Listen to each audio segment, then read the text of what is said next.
Hi, today I'm for the Lenovo TAB M8 and I'll show you how to check battery temperature with Ampere app on this device.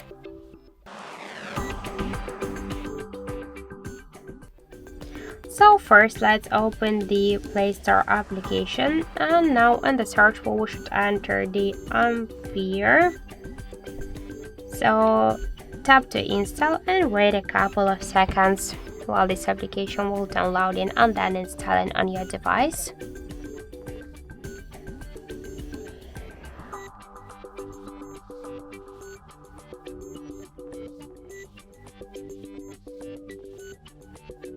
After that we should tap to open the app, and now here click yes I agree, pick close and tap to OK on the left down corner.